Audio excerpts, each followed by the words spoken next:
camera speed. Now, here is a motion picture film.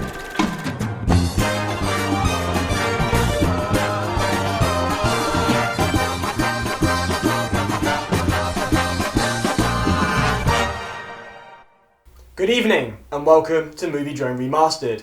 Tonight's film stars a footballer, a diver and a Welsh comedian. Sounds like the setup to a bad joke, right? Wrong. Tonight's film is Lock, Stock and Two Smoking Barrels.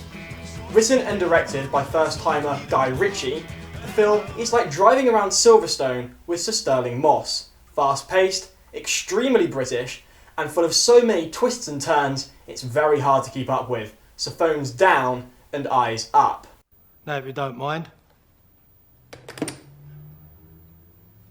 Released in 1998, Lock, Stock and Two Smoking Barrels tells the story of card sharp Eddie, played by Mick Moran, who, along with his friends, portrayed by Jason Fleming, Dexter Fletcher and Jason Statham, find themselves in need of £500,000 by the end of the week in order to pay off local crime boss and porn magnate Hatchet Harry, played by P.H. Moriarty, who had previously starred alongside Bob Hoskins in the classic 80s British crime thriller The Long Good Friday. Vices. Otherwise known as Clapham Junction. The film launched a number of careers, including those of director Guy Richie and producer Matthew Vaughn. Between the pair of them, they would go on to unleash a slew of slick British crime thrillers in the mould of Lock, Stock, including Snatch and Layer Cake, as well as blockbusters like Sherlock Holmes, Kick-Ass and Kingsman: The Secret Service. Jason Statham and Vinnie Jones, who appeared in the film, received huge legs up from their appearance. Up until that point, Statham had been a diver and a model, and he would later go on to appear in a number of similar roles as British tough guy with charm, whilst up until that point, Vinnie Jones was best known as a rebellious footballer on the England squad. Lock, Stock and Two Smoking Barrels, then, is a very important picture in the history of British movie making. It arrived 4 years after Pulp Fiction and proved that your surname didn't have to be Tarantino to make a fast, slick crime thriller with dynamic editing and a monumental jukebox soundtrack. Guy Richie had learnt his trade making cheap British music videos, and he applied many of the same tricks on this film, including split screen and montages. It's not all style though.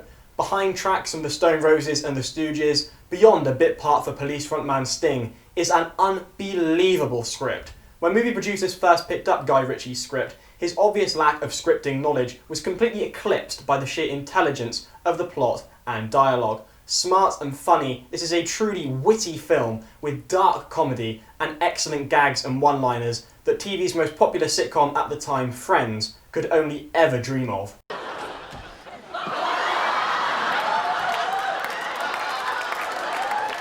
Okay, buddy boy, here it is. You hide my clothes, I'm wearing everything you own. Oh my God! That is so not the opposite of taking somebody's underwear. Look at me, I'm Chandler. Could I be wearing any more clothes? Oh, and if you do have to buy sodding fertilizer, could you just be a little more subtle? What do you mean? We grow copious amounts of ganja, yeah? Yeah. And you're carrying a wasted girl and a bag of fertilizer. You don't look like your average fucking culturalist. That's what I mean, Willie. The film's 18 rating in the UK, or R rating in the US, is quite misleading, as most of the censorship results from the constant swearing throughout. However, a British crime thriller without bad language would be like Cornwall without pasties, or Texas without barbecue. Censors were aghast when, towards the end of the film, Vinnie Jones screams in anger and bashes a man's head in with a car door. However, you will notice that the camera never moves away from Vinnie Jones. There's no blood, no gore, it's all implied. And that is part of the film's charm. It assumes the audience is just as intelligent as the people making the film.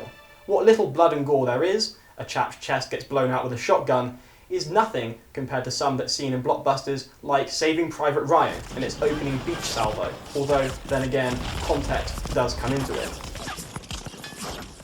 Lock, Stock and Two Smoking Barrels is a masterclass in balancing style and substance. Every character is cast to perfection and played perfectly, whether the role is big or small, and Guy Ritchie's clear vision for his debut motion picture is carried off perfectly. Rightly so, Guy Richie and Matthew Vaughn are now two of the biggest names in British filmmaking, and this is where it all started, and it's about to start again. So sit back, try to keep up, and don't be a muppet. This is Lock, Stock and Two Smoking Barrels.